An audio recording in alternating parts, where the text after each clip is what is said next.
Hello, everyone, and welcome back to the Pretty Real Persona podcast. I am your host, Ariana. In today's episode, I want to talk about self worth and not the Instagram version, but the foundational one. So let's get into it. But as always, I want to start with the soul check, and I want to just, check in with you guys and see how you guys are doing. Like, how has your week been? How is, life going for you right now? The good and the bad, the ugly, the raw version. For me right now, life is going pretty good. Work's been good. I'm excited. My birthday's coming up, so I'm going to be going out of town for that. I don't really want to say where I'm going yet, so I'm not going to. So yeah, that's kind of something that's going on with me right now. But drop what you guys are feeling, what's going on in your lives in the comments. Yeah, and let's get this episode started, babies. So I want to start off by talking about what the difference between self-worth, self-esteem, and self-confidence is. Because they are all very important things, but they are all, slightly different in meaning. So our self-confidence is the confidence we have in our ability to do task, to achieve something, do something. Your self-esteem is your overall value and worth as a person. So more of your inner, who you feel like you are as a person, and your view of your lens and view of yourself as a person, as who you are. And your self-worth is the belief in your value as a person. So those are all, a little bit different things. And those are all hard things to maintain those are all things that we should be constantly trying to build up as a person, as people, and trying to nurture those things and those concepts, because how you think about yourself is so important. Because the things you think about yourself can affect the way you operate and the way you go about your daily life, how you treat people. So it's like, if you're feeling, if you have low self-esteem and low self-worth, low self-confidence, that could, make you start to treat others, very badly because of how you view yourself. You could be easily projecting onto others. So that's a reason we should always be pouring into those kind of things, those concepts, and improving ourselves and our version, and making who we think we are with who we actually are aligned. So I wanted to touch on self-esteem, self-confidence, self-worth, more individualistically, and just get into some different points. So I kind of did some research, and I want to just kind of touch on them. So self-esteem, it encompasses your feelings about yourself in various areas like intelligence, personality, appearance, and success. Value or your worth as a person, like intelligence you feel like you have as a person, or how good you look, which is another thing why I say look good, feel good.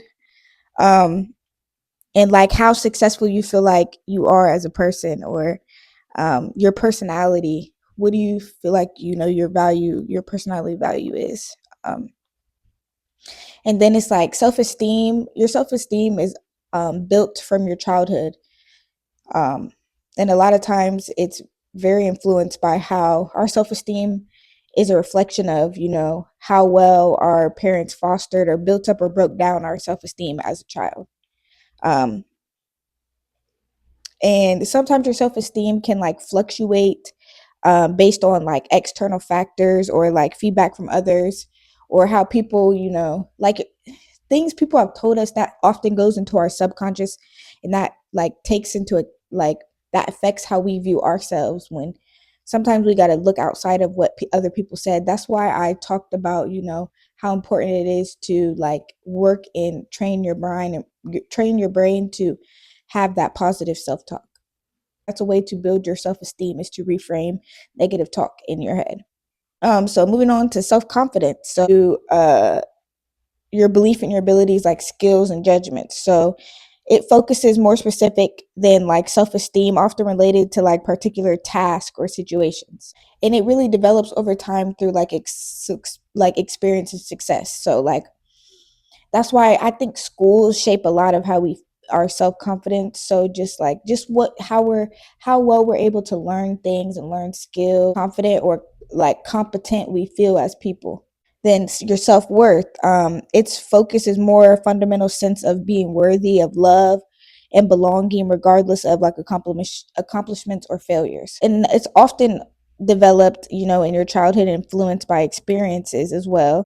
The impact of your self-worth, it provides a stronger, more stable sense of self than self-esteem, and it's less influenced by external factors. So your self-worth is less influenced by things around you, more influenced by how you feel internally. Things that can help are like, saying affirmations to yourself. That'll help you build your self-worth. Like training, but not only saying, but like, I think another thing for me, like how I feel like I built my self-worth when it was low, was like affirmations was a huge thing for me. Like I would say them in the mirror, even if I didn't believe them. This is what I wanted to believe about myself because I knew these things were true. So I would say them over and over and over again until I believed it. When we get into the conversation of how much like our childhood shapes our self-confidence, our self-worth, and our self-esteem.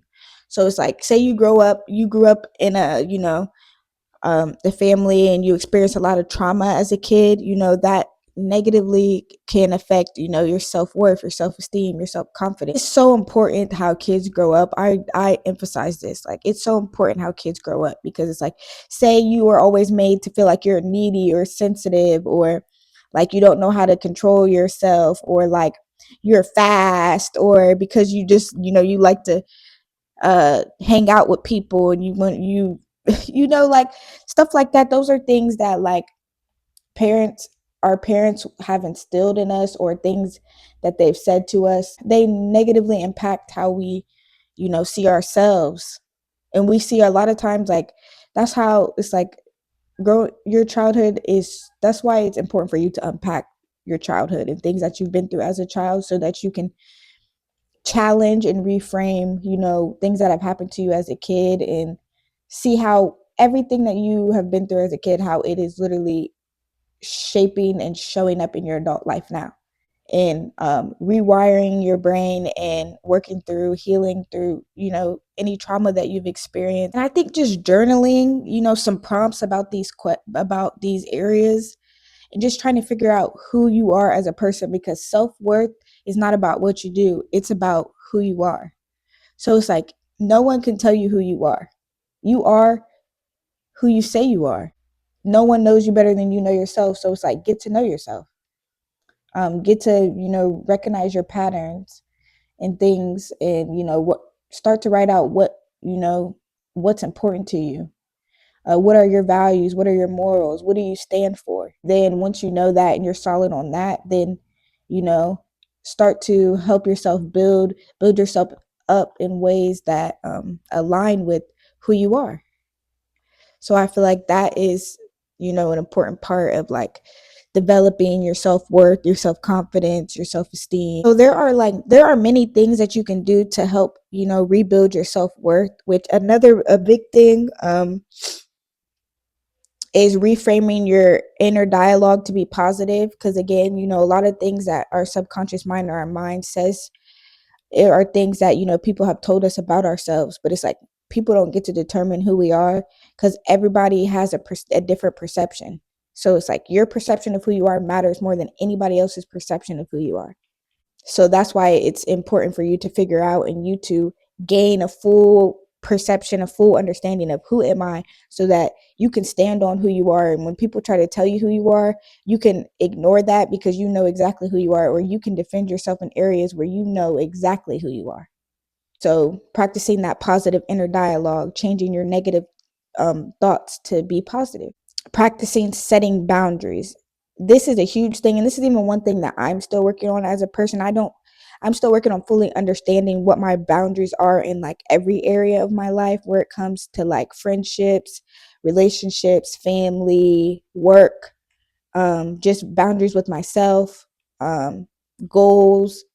Um, but I did a little bit of some research, and so I have some things that are going to help me and you learn, what it means to set boundaries. So boundaries, just boundaries in general. Boundaries are the limits you set for yourself in relationships and situations to protect your emotions, physical and mental well-being. Um, so boundaries are not for anybody else. Boundaries are for you to protect your well-being. And they matter because boundaries prevent overcommitment, protect against emotional manipulation, and help you feel safe and respected. So that is probably the biggest piece for me, is like, it's a lot of times in my life where where I feel like how empathetic I am allows people to try to manipulate me.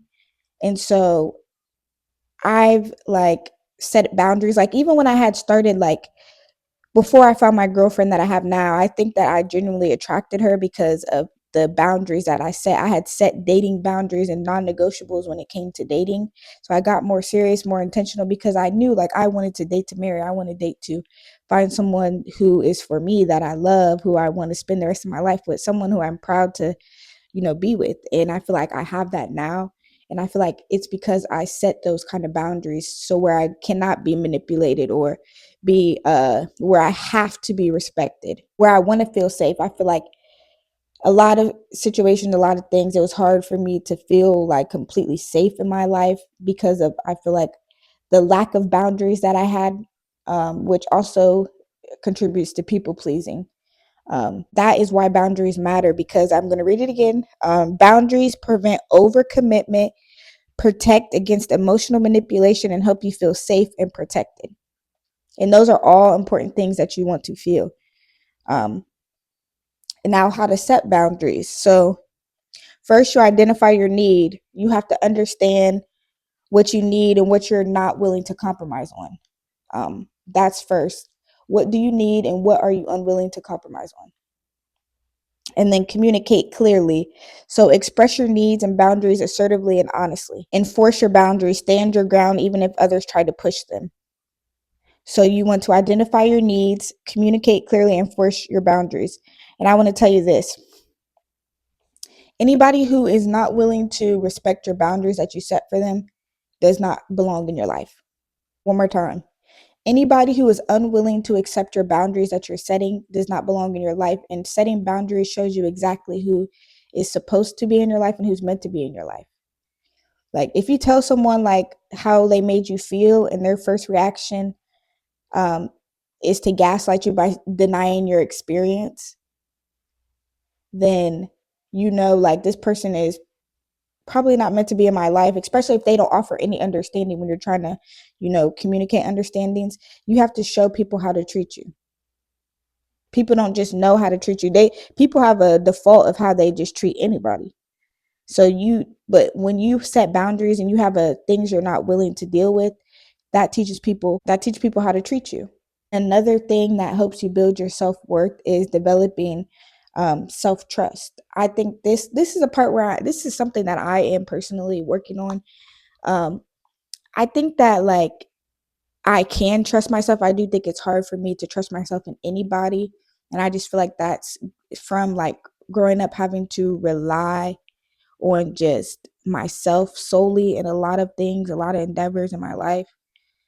Um, so it's like I know I could trust myself, but because it's hard for me to trust anybody or to rely on anybody or to feel like anybody has me in any kind of way, I do think that like building self-trust is a huge thing for me to like be working through and working on.